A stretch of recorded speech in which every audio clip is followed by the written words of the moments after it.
Hello दोस्तों, okay job के online platform में आप सभी लोगों का स्वागत है। जैसा कि हम लोग आज जो रिकॉर्ड करने वाले हैं, आपको पढ़ाने वाले ना टॉपिक है, वो है जनरल जो अपनी मैकेनिक्स रहती है, फिजिक्स का जो जनरल पार्ट रहता है ना। ये मैकेनिक्स का मतलब ये ना समझे आप लोग कि सारा ही मैकेनिक्स का पार्ट है। इसमें जो बेसिक जनरल जो हमारी फिजिक्स के क्वेश्चंस बनते हैं उनके बारे में हम लोग डिस्कस करेंगे। आप लोग है ना इस वीडियो को देखने से पहले ना पहले की जितने भी वीडियोज हैं उनको देख लें आप लोग प्लेलिस्ट पे जाके। वो आपको साइंस में मेरे नाम से आपको मिल जाएंगे, ठीक है। तो आज हम जो पढ़ेंगे, देखो दोस्तों, कि कुछ जो एग्जाम में आए हुए क्वेश्चन है उनके बारे में टोटल ये डिस्कस करने वाले हैं। पहला जिसके अंदर इस जो आज स्टार्ट होगा क्वेश्चन का प्रोसीजर, तो उसमें पहला क्वेश्चन क्या है, कार्य का मात्रक क्या है। देखो कार्य का मात्रक क्या है, इसमें पूछा गया है ना तो आपसे ये कहा है कि ऐसा ही क्या है, ना आपसे ये कहा गया है कि सीजीएस क्या है, ना आपसे ये कहा गया है कि एमकेएस क्या है, ठीक है। तो आपको एफपीएस एमके सीजीएस इसके बारे में कुछ नहीं कहा गया है, लेकिन आप लोग ऑप्शन पढ़ना, उसके बाद ही आंसर देना कि कार्य का मात्रक क्या होता है। जूल, न्यूटन, वॉट और डाइन। अब देखो न्यूटन किसका होता है दोस्तों, ये होता है बल का, ऐसा ही मात्रक होता है, ठीक है। वॉट किसका होता है, शक्ति का होता है, किसका होता है, शक्ति का होता है। और डाइन जो होता है दोस्तों वो किसका होता है बताओ, डाइन होता है बल का ही, लेकिन वो सीजीएस मात्रक होता है। ये देखो बल का कौन सा मात्रक है, सीजीएस मात्रक है ये वाला। ये किसका है, वो भी बल का है दोस्तों, किसका है, ये बल का है। और हम लोग इसकी बात करेंगे, देखो ये भी बल का मात्रक है, लेकिन ये कौन सा, ऐसा ही है।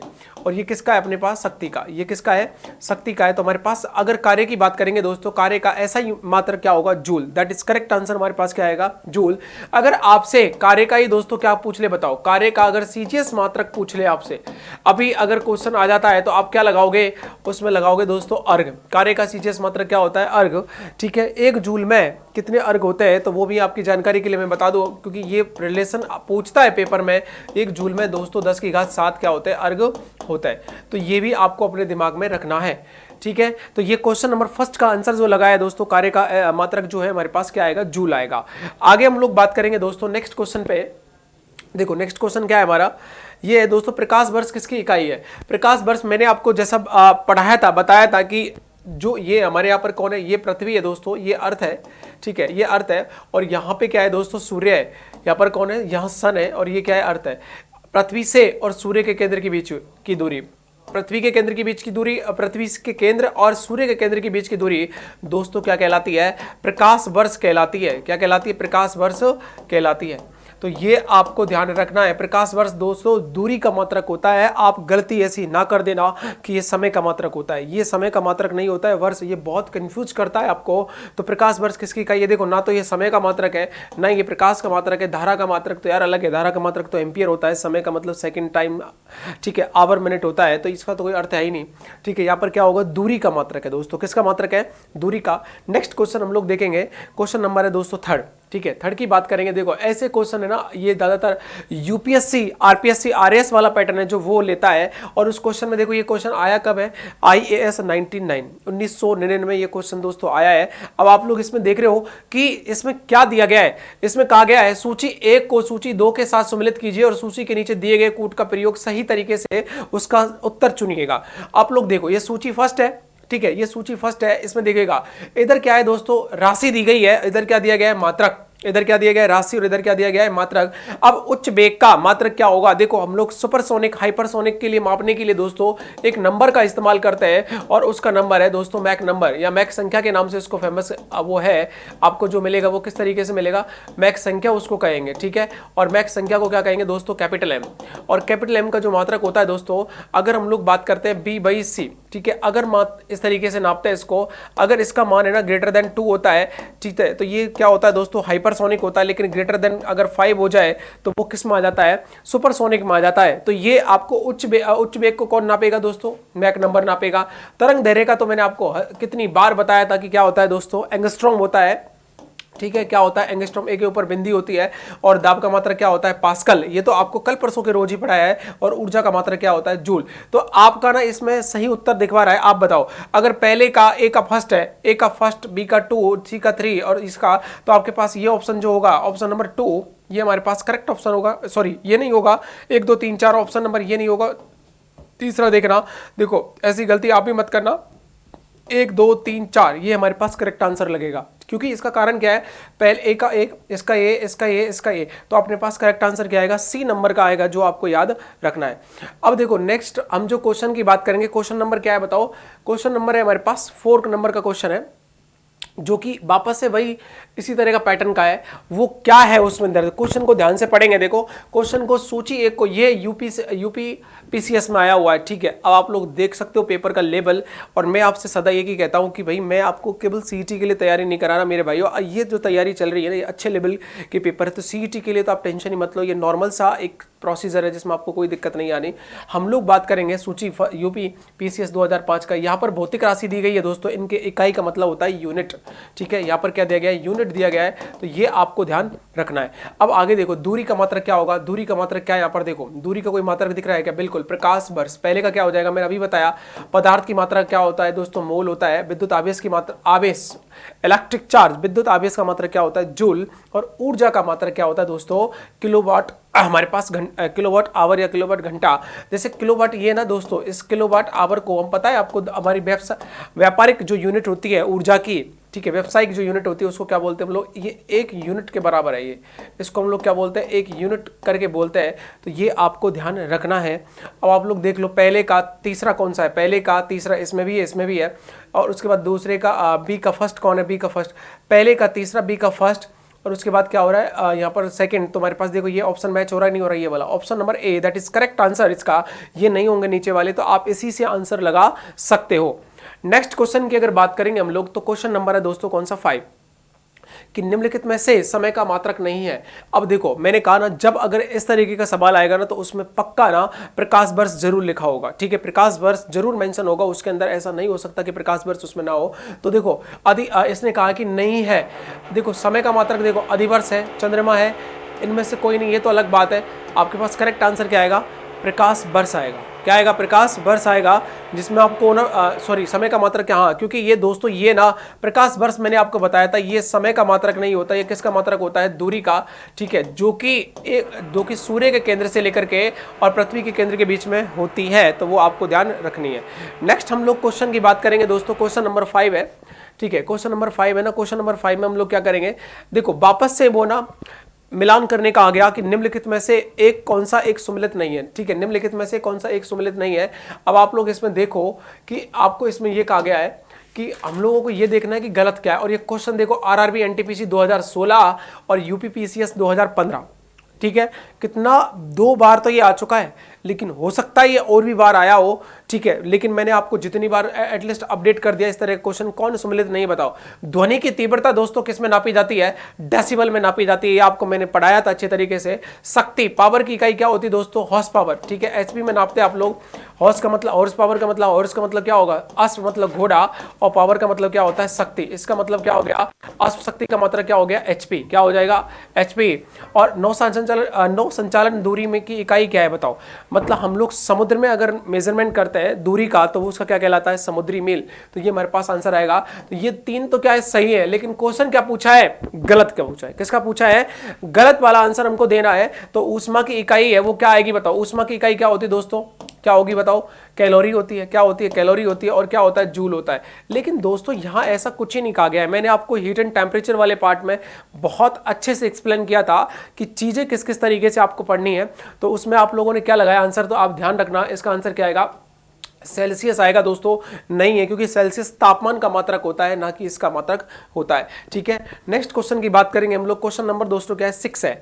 पास्कल इकाई है, बताओ, अभी थोड़ी देर पहले बताया था दोस्तों, पास्कल आर्द्रता नहीं है, वर्षा नहीं है, तापमान नहीं है, ठीक है। पास्कल की इकाई क्या हो जाएगा, दाब होगी। क्या होगी, दाब। आर्द्रता किसकी इकाई होती है दोस्तों, नमी की होती है, ठीक है। नमी नापने के लिए हम लोग करते हैं। वर्षा की इकाई किस में आती है दोस्तों, सेंटीमीटर में हम नापते हैं, ठीक है, वर्षा गेज के द्वारा। और तापमान के लिए तो दोस्तों 2 चीजों को हम लोग, कई सारे स्केल होता है, डिग्री सेंटीग्रेड, डिग्री केल्विन, हमारे पास डिग्री फ़ारेनहाइट, ठीक है। और मैंने आपको 5 स्केल बताए थे, डिग्री रूमर, और एक हमारे पास डिग्री रेनक्लाइन, ठीक है। ये 5 टेम्परेचर मैंने 5 स्केल बताए थे, इनमें से कोई उपस्थित है क्या हमारे पास। पहली बात तो सवाल नहीं पूछा है हमसे, पूछा गया है दाब के बारे में।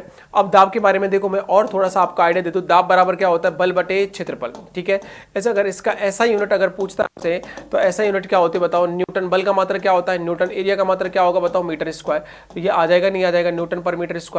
और हमारे पास एक क्या हो जाएगा, सीजीएस यूनिट। क्या हो जाएगा, सीजीएस यूनिट। तो बल का मात्रा क्या होता है, डाइन। क्या होता है बल का मात्रक, डाइन। और हम लोग इसकी बात करेंगे तो क्या होगा सेंटीमीटर स्क्वायर, तो ये हमारे पास वैल्यू आ जाएगी। तो सीजीएस यूनिट क्या आएगा, डाइन पर सेंटीमीटर स्क्वायर। ठीक है, तो ये हमारे पास करेक्ट आंसर रहा option number B. Next question की बात करेंगे दोस्तों, क्वेश्चन नंबर है हमारे पास 7, क्वेश्चन नंबर है 8, जिसमें कहा गया है डेसिबल किसे नापने के लिए प्रयोग में लाया जाता है। अभी थोड़ी देर पहले अपन ने लास्ट जो क्वेश्चन निकला है लास्ट से लास्ट, उसमें कहा था कि निम्नलिखित में से क्या सही नहीं है, तो उसमें पहला ऑप्शन यही था कि ध्वनि की तीव्रता को मापने के लिए हम किसका उपयोग करते हैं दोस्तों, डेसिबल का। मैं इससे मिलता जुलता एक क्वेश्चन और बता देता हूं जो एग्जामिनर का सबसे फेवरेट रहता है इन तीव्रताओं की बात करेंगे ना, तो एक होता है दोस्तों लेंस की क्षमता को ज्यादा पूछता है। लेंस की क्षमता किस में नापी जाती है, उसका मात्रक क्या होता है, मैं आपकी जानकारी के लिए बताऊं। देखो पावर जो लेंस की होती है दोस्तों 1/f होती है दोस्तो। 1 क्या होता है, फोकस दूरी। क्या होता है, फोकस है दूरी, हम लोग इसको बोलते हैं। और आपको अगर ऐसा यूनिट आपसे कहा जाए ना, तो अगर इसके ऐसा यूनिट देखो 1 फोकस दूरी का मात्रक क्या है, मीटर। आप इसको लाओगे तो मीटर इनवर्स। ये पेपर में ऐसे भी आ चुका है कि मीटर इनवर्स किसका मात्रक होता है, तो आप आंसर क्या दोगे दोस्तों, लेंस की क्षमता। ठीक है, किसका दोगे, पावर ऑफ लेंस किसमें नापी जाती है, लेंस की क्षमता में। और अगर हम लोग इसके अदर मात्रक की बात करें, ठीक है, आपकी जानकारी के लिए बता दूं, अगर अदर मात्रक की बात करें तो इसका मात्रक क्या बनता है दोस्तों, डायोप्टर। क्या बनता है, डायोप्टर। ये आपको ध्यान रखना है, तो इसको हम बोलेंगे डायोप्टर। ठीक है, तो DIOPTER, तो ये हो जाएगा मेरे पास डायोप्टर हो जाएगा, तो ये हमारे पास करेक्ट आंसर होगा। अब देखो सुनो, ये तो हो गया लेंस का। हम लोगों से कहा जाए ये किसका मात्रक है दोस्तों, ध्वनि की तीव्रता का। किसका मात्रक है, ध्वनि की तीव्रता का। इंटेंसिटी ऑफ साउंड जो हमारे पास मात्रक आएगा वो ये आएगा। आप खून में हीमोग्लोबिन, अरे इसके द्वारा पेशाब में शक्कर, वातावरण में ध्वनि या वायु में कण। तो ये हमारे पास वातावरण में जो ध्वनि होती है उसको नापने के लिए हम किसका उपयोग करते हैं, डेसिबल का उपयोग करते हैं। ठीक है, मैंने सारी रेंज आपको लिखा रखी है कि किस किस तरीके से काम करेगा। नेक्स्ट क्वेश्चन है हमारे पास, क्वेश्चन नंबर 9, जिसमें कहा गया है दोस्तों यंग प्रत्यास्थता मापांक का ऐसा ही मात्रक क्या होता है। मैंने आपको बढ़ाया था दोस्तों हुक्स लॉ। ठीक है, मैंने आपको हुक्स लॉ पढ़ाया था, और हुक्स लॉ में एक चीज बताई थी कि प्रतिबल किसके समानुपाती होता है। हुक्स लॉ में एक चीज कहा था कि प्रतिबल किसके समानुपाती होता है, विकृति के। ठीक है, और हमने सिग्मा इसको समानुपाती को हटाया था, तो क्या हो जाएगा, ये आ जाएगा। और ई का मान कितना हो जाएगा बताओ, ई का मान हो जाएगा हमारे पास ई बराबर सिग्मा बटे क्या हो जाएगा, ई। ठीक है, ये चीज अपन ने देखी थी ना। तो हमारे पास देखो विकृति का कोई मात्रक नहीं होता, इसका मात्रक नहीं होता। हम लोग विकृति की बात करेंगे तो इसका मात्रक नहीं होगा, पहली चीज। तो दूसरी चीज क्या हो जाएगा कि हमारे पास सिग्मा है। क्या है, सिग्मा है। तो सिग्मा का मात्रक मैंने बताया आपको न्यूटन पर मीटर स्क्वायर होता है, क्योंकि जो स्ट्रेस होती है दोस्तों उसका फॉर्मूला क्या होता है, फोर्स अपॉन एरिया। फोर्स का मात्रक क्या होता है, न्यूटन, और इसका मात्रक क्या होता है, क्षेत्रफल का मीटर स्क्वायर। इसीलिए जो मात्रक दोस्तों किसका होगा, प्रतिबल का होगा, वही मात्रक हमारे पास किसका होगा, यंग मापांक या मॉडुलस ऑफ इलास्टिसिटी जिसको बोलते हैं दोस्तों ई। इस पर सवाल कई बनते हैं। ठीक है, अगर आपसे बोल देना पेपर में कि क्वेश्चन ऐसा कह दे कि किसी पदार्थ का टेम्परेचर बढ़ाने पर या टेम्परेचर घटाने पर या दाब बढ़ाने पर या दाब घटाने पर इसके ई के मान में क्या चेंज आएगा, तो आप लोग कहोगे दोस्तों कुछ भी नहीं आएगा। ठीक है, क्योंकि दोस्तों ये पदार्थ पर निर्भर करता है। कि किस पर निर्भर करता है, ये पदार्थ की प्रकृति पर निर्भर करता है, ध्यान रखना। ठीक है, किस पर निर्भर करता है, पदार्थ की प्रकृति पर निर्भर करता है। ये आपको देखना पड़ेगा, पदार्थ की प्रकृति पर निर्भर करेगा। तो हमारे पास देखो न्यूटन पर, इसमें देखो टाइपिंग एरर है, ध्यान रखना आप लोग है ना, इसमें ध्यान रखना 1 पे मीटर स्क्वायर आएगा, तो वही हमारे पास क्या होगा, कोई से पे लगा लेना। अब वो आपको ना यहाँ मतलब टाइप नहीं हुआ है, स्क्वायर है जो, वो इसलिए ना, चाहे वो ऑप्शन बी पे आए चाहे सी पे आए, लेकिन कुल मिला के आंसर क्या लगेगा, न्यूटन पर मीटर स्क्वायर। तो हमने 2 पे लगा दिया है, तो that is correct answer option number B. Next question की अगर बात करें, देखो क्वेश्चन नंबर है दोस्तों हमारे पास 9 के बाद 10 है। एक खगोलीय इकाई किससे संबंधित है। देखो खगोलीय इकाई का मतलब क्या होता है, खगोलीय इकाई का मतलब होता है मतलब बहुत बड़ी दूरी को नापना। ठीक है, बहुत बड़ी दूरी को मापना मतलब एक बहुत बड़े स्तर से दूरियों को नापना होता है। ठीक है, ये आपको ध्यान रखना है। दूसरा हम लोग अगर बात करेंगे कि इस तरीके से, जैसे सूर्य के केंद्र से पृथ्वी के केंद्र के बीच की दूरी, सूर्य के केंद्र से पृथ्वी के केंद्र के बीच की दूरी क्या कहलाती है दोस्तों, खगोलीय या प्रकाश वर्ष कहलाती है। और प्रकाश वर्ष को खगोलीय मतलब जो उल्का पिंड्स होते हैं ना दोस्तों, उनको अगर मेजरमेंट करना, उनकी दूरी का मेजरमेंट करना है, तो उसको हम लोग देखेंगे। तो एक खगोलीय इकाई किससे संबंधित है, ये देखो सूर्य एवं पृथ्वी के बीच की दूरी क्या कहलाती है, सूर्य एवं पृथ्वी के बीच की दूरी, चंद्रमा एवं पृथ्वी के बीच की दूरी। और यहां पर एक खगोलीय इकाई की बात करें, सूर्य एवं चंद्रमा के बीच की दूरी। देखो सूर्य चंद्रमा नहीं है, चंद्रमा पृथ्वी नहीं है दोस्तों, सूर्य और पृथ्वी के बीच की दूरी है ना। मैंने अभी आपको जब स्टार्टिंग में एक क्वेश्चन आया था तो कहा था कि पृथ्वी के केंद्र से, ये हमारे पास क्या है, पृथ्वी है दोस्तों। ठीक है, इसको हमने क्या बोला, पृथ्वी, इसको क्या बोला हमने, सूर्य। ठीक है, इसको क्या बोला हमने, सूर्य है। तो ये आपको ध्यान रखना है, ये पृथ्वी है और ये क्या है, सूर्य है। तो ये सूर्य है और इसको हमने क्या बोला है, पृथ्वी बोला है। ठीक है, और इसके केंद्र से और इसके केंद्र के बीच की दूरी, यहाँ से इसके सेंटर से और यहाँ इसके सेंटर के बीच की दूरी C1 और क्या हो जाएगा C2। तो C1 और C2 है ना, तो इसके बीच के केंद्र के बीच की दूरी क्या कहलाती है, सूर्य और पृथ्वी के बीच की दूरी क्या कहलाती है दोस्तों, हमारे पास खगोलीय इकाई या प्रकाश वर्ष के नाम से इसको जानते हैं। ठीक है, नेक्स्ट क्वेश्चन की बात करें, क्वेश्चन नंबर है दोस्तों 11। क्या इसमें कितना शानदार क्वेश्चन दिया गया है, मैंने आपको सारी चीजें पढ़ा दी है कि अदिश राशि है दोस्तों, बलागुण सदिश है, ठीक है, ये गलत है, ये संवेग है, संवेग सदिश है, ये सब नहीं हो सकती दोस्तों, क्या आएगी, ऊर्जा। ठीक है, ऊर्जा कैसी राशि है, सदिश राशि, option number first. Next question की बात करें, क्वेश्चन हमारे पास 12 है, यह है त्वरण ज्ञात करने का सही सूत्र कौन सा है। अब बताओ यार, मैंने कल ही बताया मेरे भाइयों कि बीपीएससी, देखो बीपीएससी में 2002 में आया है कि अगर एक वस्तु का वेग, ठीक है, एक वस्तु यहां से चलती है, उसका इनिशियल वेग कितना होता है बिंदु ए पर, u होता है दोस्तों, और उसके बाद बिंदु बी पर पहुंचने पर इसका वेग कितना हो जाता है, बिंदु बी पर इसका वेग हो जाता है दोस्तों u। इसे यहां से यहां तक पहुंचने में कितना समय लगता है, t। कितना लगता है, t। इसका मतलब इसमें देखो त्वरण में क्या होता है बताओ, त्वरण में होता है दोस्तों वेग में परिवर्तन बटे किसके सापेक्ष, समय के सापेक्ष। वेग में समय के सापेक्ष होने वाला परिवर्तन क्या कहलाता है, त्वरण कहलाता है। ठीक है, वेग में समय के सापेक्ष परिवर्तन। अब ये कितना हो रहा है, यहाँ पर डेल्टा भी निकालेंगे, देखो पहले कितना था, अब पहले कितना था u, अब कितना हो गया v, तो v माइनस के u बटे क्या हो जाएगा दोस्तों t, क्या हो जाएगा t। तो मेरे पास a का मान कितना आ जाएगा बताओ, a का मान आ जाएगा मेरे पास b माइनस के u बटे क्या हो जाएगा t। ठीक है, ये मेरे पास निकल के आ गई सारी चीज, क्योंकि ये हम लोग इन चीज़ों को देखेंगे तो a equals to b minus के u बटे t। आप लोग कहीं देख रहे हो क्या कि यहाँ पर देखो a बराबर, ये गलत है, ये गलत है, ये गलत है, करेक्ट क्या होगा दोस्तों, ये मिल रहा है, प्लस तो आएगा ही नहीं। ठीक है, प्लस आएगा नहीं, त्वरण में भी ये जो लिख रहा है ना, ये इस फॉर्म में नहीं लिखा होता दोस्तों, ये ऐसे लिखा होता है b बराबर u माइनस के 80। कैसे लिखा होता है, b माइनस के u बराबर 80, जो कि यहीं से आ जाएगा, जो कि आप लोग इसी समीकरण से आ जाएगा दोस्तों, यहीं से हम लोग निकाल सकते हैं इसको, b बराबर u माइनस के 80।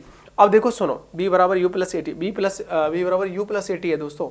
ठीक है, माइनस नहीं आएगा, ये इधर जाएगा, तो यहीं से निकाल लो ना इसको। देखो a का t से गुना करो, a का t से गुना करोगे तो क्या आएगा 80 बराबर क्या बचेगा b माइनस के u। अब आप लोग u को इधर भेजोगे तो प्लस हो जाएगा, नहीं हो जाएगा, आप लोग u को इधर भेजो तो क्या हो जाएगा u प्लस हो जाएगा, और 80 दिया हुआ है तो क्या आ जाएगा b बराबर u प्लस 80। ठीक है, b बराबर क्या हो जाएगा u प्लस 80 वाला कंसेप्ट लगेगा, जो आपको ध्यान रखना है। आगे हम लोग बात करेंगे, क्वेश्चन नंबर दोस्तों क्या है, क्वेश्चन नंबर है 13। देखो एक लड़की झूले पर बैठी स्थिति में झूला झूल रही है, और उस लड़की के खड़े हो जाने पर दोलनों का आवर्तकाल पर क्या प्रभाव पड़ेगा। ये देखो सरल आवर्त गति या दोलन जो गति है उसका टॉपिक है, जिसमें मैंने आवर्तकाल वाला जो कंसेप्ट है वो आपको कराया था। जैसा आवर्तकाल का फॉर्मूला क्या होता है आपकी जानकारी के लिए बता दूं, मैं आपको पढ़ाया भी था, √2π/L/G। ठीक है, t बराबर 2π√L/G। अब देखो सुनो, एक लड़की को झूले पे बिठा दिया गया है दोस्तों, गांव में हम लोग झूला झूलते हैं, तो ये लड़की झूला झूल रही है इस तरीके से। ठीक है, इस तरीके से यहाँ पर बैठी है। अब आप लोग सोचो कि ये होता है ना दोस्तों, इस पर ये लड़की पहले बैठी थी, लेकिन अब क्या हो गई, ये खड़ी हो गई। तो इसके द्रव्यमान केंद्र मैंने माना यहाँ, पहले लंबाई कहाँ से थी दोस्तों, यहाँ से थी। ठीक है, पहले L कहाँ थी, यहाँ पर, अब L कहाँ से हो गई, इस तरीके से हो गई कि द्रव्यमान केंद्र है ना वो ऊपर हो गया। क्या हो गया, अगर मैं बैठा था तो कि हमारा द्रव्यमान केंद्र कहाँ होता है दोस्तों, मनुष्य का होता है नाभि पे। कहाँ होता है, नाभि पे। जब हम खड़े होंगे तो हमारा ऊपर वाला हिस्सा पूरा, कि अगर पहले तुम नीचे बैठे थे तो द्रव्यमान केंद्र की दूरी कहाँ थी, यहाँ से थी, लेकिन अब अगर हम लोग बात करेंगे दोस्तों तो ये कितनी थी L, तो अब जो है ना वो L दोस्तों क्या हो गई, कम हो गई। क्या हो गई, L क्या हो गई, कम हो गई। अब आप बताओ दोस्तों, L अगर कम होगा, ठीक है, और यहाँ से मैं आपकी जानकारी के लिए बताऊं, क्योंकि इस फॉर्मूले से जो हमारे पास टाइम है ना दोस्तों, टाइम वो किसके समानुपाती आ रहा है, √L के। किसके समानुपाती आ रहा है, √L के। अगर L, ठीक है, अगर L दोस्तों कम होगा, अगर L कम होगा तो पक्का ना टाइम भी क्या होगा दोस्तों, कम होगा। समझ गए ना। अगर गलती से, अगर दोस्तों लंबाई, अगर देखो आप लोगों को जानकारी में एक प्रैक्टिकली रूप से भी मैं बताऊं आपको कि अगर हम लोग एक दोलन की लंबाई को, एक झूले की लंबाई को अगर बढ़ा देंगे तो वो टाइम क्या लेता है, ज़्यादा, और कम कर देंगे तो वो चीज़ क्या लेगी, कम लेगी। तो इसका मतलब लंबाई और समानुपाती में दोस्ती करते हैं, तो एक कम होता है तो दोस्तों दूसरा भी क्या होता है, कम, और एक में वृद्धि होती है। अगर आपसे ये कह दिया जाता कि ये दोस्तों बैठ जाती है तो उस स्थिति में L क्या हो जाता, बढ़ जाता, तो T का मान भी क्या होता, बढ़ जाता। तो यहाँ पर देखो क्या हो रहा है, कम हो रहा है, तो कम होने की स्थिति में क्या हो जाएगा, खड़ी हो रही है तो क्या हो जाएगा, कम। इसमें लड़की की ऊंचाई पर निर्भर करेगा, ऐसा भी नहीं है, ये नहीं है, ये भी नहीं है, तो क्या हो जाएगा दोस्तों, कम हो जाएगा। ठीक है, इसका आवर्तकाल। नेक्स्ट क्वेश्चन की बात करेंगे, क्वेश्चन नंबर दोस्तों 14 कि अरे यार देखो प्रैक्टिकली रूप से आपको कितनी बार समझाया था कि द्रव्यमान और भार में क्या अंतर होता है दोस्तों। हम हमारे को हमारी लग जाए नौकरी, तो हम रॉकेट में बैठने के लिए, ठीक है, एलन मस्क के पास जाएंगे, एलन मस्क हमें रॉकेट में भेजेगा ऊपर, तो हम रॉकेट से जाएंगे। तो यहाँ पर हमारा ग्रेविटी कितना होता है, देखो यहाँ पर हमारा ग्रेविटी गुरुत्वाकर्षण कितना होता है 9.81 मीटर पर सेकंड स्क्वायर। तो आप दोस्तों जब भार निकालते हो, क्या निकालते हो, भार निकालते हो, तो भार बराबर W बराबर कितना आता है बताओ, mg। तो जी का मान दोस्तों अलग अलग होता है, जी का मान दोस्तों बदलता है। जी का मान क्या होता है, परिवर्तनशील, क्या होगा, परिवर्तनशील होगा दोस्तों ये। अब जी का मान परिवर्तनशील होगा ना, तो इसका मतलब है कि डब्ल्यू भी क्या होगा दोस्तों, परिवर्तन, ये भी बदलेगा, ठीक है, इसका मान भी कैसा होगा, परिवर्तनशील होगा। तो ये आपको ध्यान रखना है। तो ये तो बदलता है, लेकिन दोस्तों मास एक द्रव्यमान है ना, वो मूल भौतिक राशि है, ठीक है। मूल भौतिक राशियां वे राशियां होती है, वो बाकी राशियों से क्या होती है दोस्तों, स्वतंत्र होती है, मतलब वो किसी पर डिपेंडेंट नहीं रहती। दैट मीन्स इसका मतलब ये कि जैसे mg है, मैंने कहा ना mg है, तो ये w किससे बना है, g और m से। तो m तो खुद एक सिंगल राशि है, तो m दोस्तों किस कैटेगरी में आता है, मूल भौतिक राशि में। किस में आता है, मूल भौतिक राशि में। ये ध्यान रखना आपको, किस में आएगा, मूल भौतिक राशि के अंदर आया है। और इसका मान दोस्तों हमेशा कैसा रहता है, स्थिर। कैसा रहता है, ध्यान रखना, इसका मान हमेशा कैसा रहता है, स्थिर रहता है, ये बदलता नहीं है। मतलब इसका मान कैसा रहता है, फिक्स। इसका मान कैसा रहता है, फिक्स रहता है, ये आपको ध्यान रखना है। तो आप देखो किसी पिंड के द्रव्यमान या भार में अंतर क्या है, द्रव्यमान परिवर्तनीय होता है, भार स्थिर होता है, ये तो बिल्कुल गलत है, ठीक है। दोनों सत्य क्या, अच्छा पहला पढ़ तो लेते हैं, द्रव्यमान स्थिर है जबकि भार परिवर्तनीय, द्रव्यमान स्थिर है लेकिन भार परिवर्तनीय, ये तो यही तो हम लोग पढ़ा रहे हैं। द्रव्यमान तो हमेशा क्या रहता है, फिक्स, लेकिन भार क्या होता है, चेंज। दोनों सत्य के, ये गलत है, दोनों गलत है क्या, ये दोनों गलत नहीं है, लेकिन एक तो सही है, एक क्या है, गलत है। तो इसमें कोई ऐसा ऑप्शन नहीं है, ठीक है। तो अब देखो सुनो, नेक्स्ट ऑप्शन पे हम लोग चलते हैं दोस्तों, कि न्यूटन की गति के तीसरे नियम अनुसार क्रिया और प्रतिक्रिया संबंध तल है। अब देखो यार, इसमें कह रहा है कि हमेशा एक वस्तु पर बल लगे। मैंने अगर किसी, देखो अगर मान के चलो मैंने इस पे अगर लगाया इस तरीके से, तो क्रिया प्रतिक्रिया कब होगी बताओ, जब आप लोग किसी चीज पे इस वस्तु के द्वारा इस पर बल लगाओगे, इस पर तो क्रिया कर दी, फिर इसने क्या कर दी, प्रतिक्रिया कर दी। तो ये तो तभी पॉसिबल है ना, आप बताओ तब पॉसिबल है, कब पॉसिबल है, जब अगर ये दोनों चीजों पर क्या लगेगा दोस्तों, अलग अलग भिन्न भिन्न वस्तुओं पर अलग अलग बल लगने चाहिए। विभिन्न वस्तुओं पर बल हो सकते हैं, बल लगे हो सकते हैं, हमेशा विभिन्न भिन्न वस्तुओं पर लगे होने चाहिए। इसका परिमाण बराबर होना जरूरी नहीं, किंतु ये तो बिल्कुल गलत है। परिमाण दोनों का ही दोस्तों क्या होता है, बराबर होता है। परिमाण अगर बराबर नहीं होगा तो दिक्कत हो जाएगी, बैलेंसिंग नहीं होगी। तो ऑप्शन नंबर सी हमारे पास करेक्ट आंसर आएगा इसका, ठीक है। नेक्स्ट क्वेश्चन है दोस्तों, नेक्स्ट क्वेश्चन है हमारे पास क्वेश्चन नंबर 16, कि यहां पर कहा जा रहा है कि प्रत्येक क्रिया के बराबर विपरीत दिशा में क्या होती है दोस्तों, एक प्रतिक्रिया होती है। ये न्यूटन साहब ने कहा था, न्यूटन ने 3 नियम देते, पहला, दूसरा और तीसरा। पहले नियम के द्वारा दोस्तों बल की परिभाषा आती है, दूसरे नियम के द्वारा दोस्तों उसको ना मोमेंट या स्थगित संवेग संरक्षण के नियम के काउंट करते हैं। तो F बराबर जितना बल लगता है वो संवेग में क्या होता है दोस्तों, परिवर्तन के संवेग में परिवर्तन के समानुपाती होता है, dp/dt। ऐसे करके हम लोग एक रिलेशन को दूसरे नियम में निकालते हैं।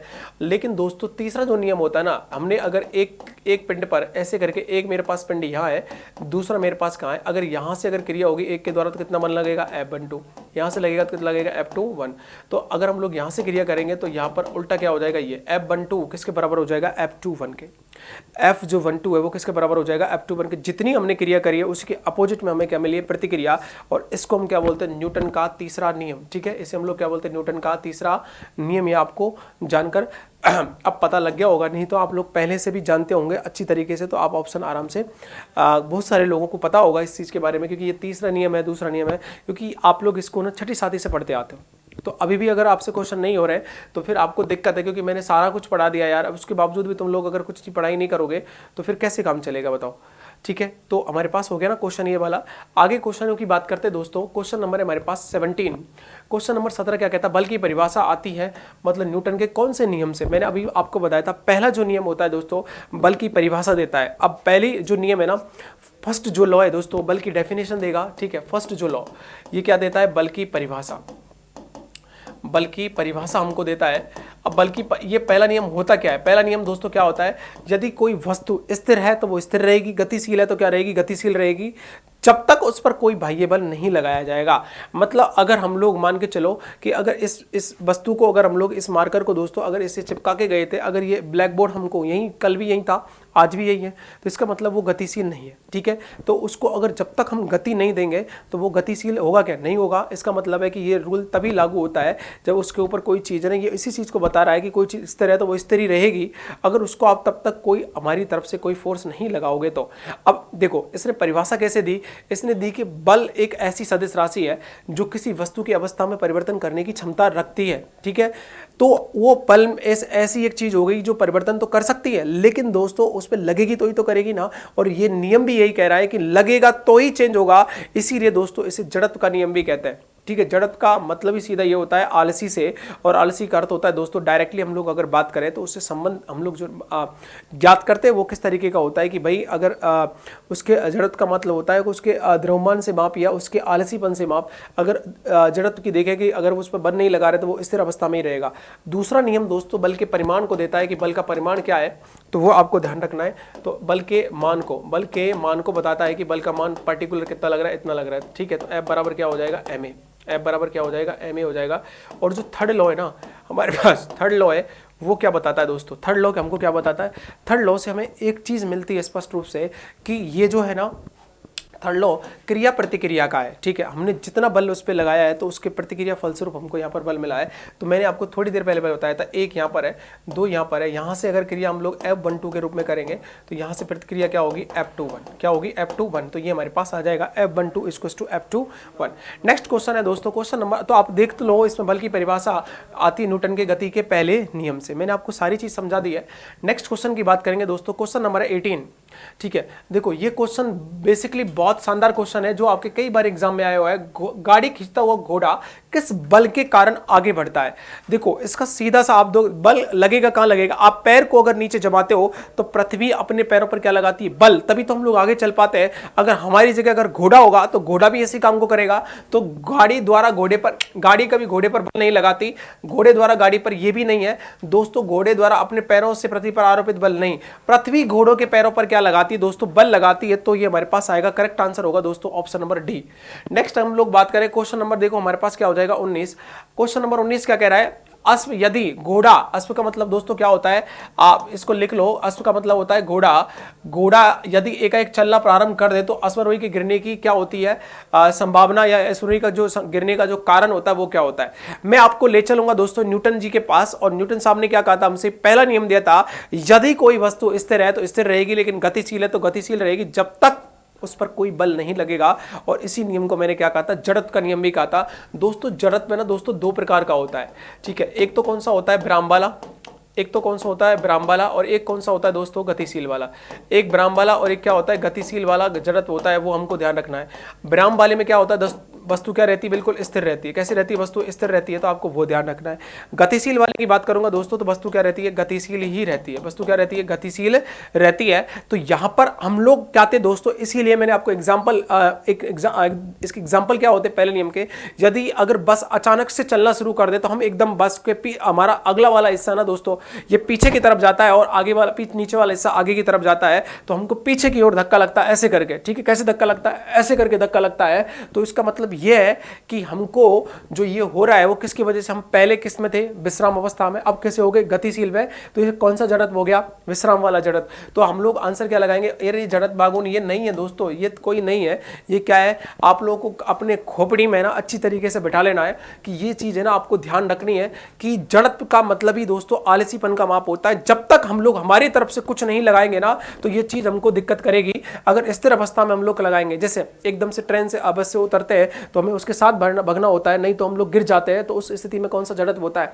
उसमें गतिशील वाला जड़त्व होता है। कौन सा होता है, गतिशील वाला होता है। तो इसमें आप लोग ऑप्शन नंबर क्या लगाओगे, सी। नेक्स्ट क्वेश्चन की बात करेंगे दोस्तों, क्वेश्चन नंबर है हमारे पास 20।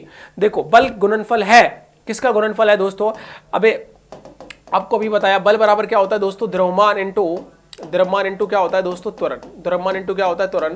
तो मतलब F बराबर क्या हो जाएगा, बराबर F बराबर हो जाएगा दोस्तों ma। क्या हो जाएगा, F बराबर ma। तो मेरे पास ये करेक्ट आंसर हो, बेल नहीं होगा, ये भी नहीं होगा, भार इंटू वेग ये भी नहीं होगा।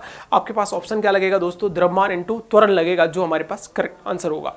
ठीक है, तो दोस्तों आज जो है ना हमने देखा था ये P बराबर mb क्या होता है, P बराबर mb आपको पता है क्या होता है दोस्तों, संवेग होता है। क्या होता है, संवेग होता है। और हम लोग भार का वेग से गुना कर देंगे, ये कोई फॉर्मूला नहीं बनता। भार और त्वरण W इंटू a, ये कोई फॉर्मूला नहीं बनता। ठीक है, आप लोग ध्यान रखना क्या होगा, F equals to ma, mass into त्वरण होगा। तो इसमें तो आप लोग टेंशन मत लो, ये करेक्ट आंसर हमारे पास यही है। अब देखो हम लोग बात करते हैं दोस्तों इस सीरीज के अलावा जो आपका नेक्स्ट टॉपिक में आपको ये पार्ट 1 में आएगी, आपको जनरल साइंस के नाम, जनरल स्टडीज़ के नाम से या इस तरीके से कुछ वीडियो मिलेगा आपको कि जनरल फिजिक्स के नाम से। लेकिन मैं आपको फिर कह रहा हूँ कि आप इन वीडियोज़ को ना, सब वीडियोज़ को देख लो, आपको बहुत फायदा होने वाला है। क्योंकि जितने भी क्वेश्चन है दोस्तों प्रीवियस ईयर में आए, ठीक है, जैसे ये भी क्वेश्चन देखो बीपीएससी 2002 में। जैसे मैं आरएस की अगर बात बताऊं दोस्तों, आरएस के क्वेश्चन है ना, जैसे एक क्वेश्चन है कि निम्नलिखित में से कौन सा रेशा कृत्रिम नायलॉन से मतलब कृत्रिम सेलुलोज से प्राप्त नहीं होता, तो वो ना डिट्टो ना दोस्तों वनरक्षक वाले पेपर में सीधा सीधा आया था, बिल्कुल उठ के आया था वहां से। तो वो आरएस में अभी के पेपर में आया हुआ 2017-16 के आसपास। तो यही चीज़ मैं कह रहा हूँ, हमने आपको सारा सॉल्यूशन दिया है, आप उस चीज़ को देखो, ज़्यादा से ज़्यादा शेयर करो, ज़्यादा सब्सक्राइब करो। और जो साइंस की सटीक गोली सीरीज है ना, उसमें ट्रिक्स अवेलेबल है, आपको कई बार कह दिया गया है, लेकिन आप लोग उस चीज़ को सुनोगे तो ही ना कुछ। और फिर भी आपको ऐसा लग रहा है ना कि हमें प्रॉब्लम है, तो आप किसी दूसरी वीडियो में हमें जाके कमेंट सेक्शन में जाके बोल सकते हो कि सर हमें इस टॉपिक पर आप वीडियो बना दीजिएगा, या इस टॉपिक पर ये कर दीजिएगा, या हमको ये प्रॉब्लम है। केवल और केवल पढ़ाई से संबंधित, फालतू आर्गुमेंट नहीं, ठीक है। आप लोगों से मिलेंगे, आप लोगों से नेक्स्ट वीडियो में नेक्स्ट टॉपिक के साथ। तब तक के लिए आप लोग बने रहिए, ज़्यादा से ज़्यादा सब्सक्राइब कीजिएगा दोस्तों, ठीक है। धन्यवाद।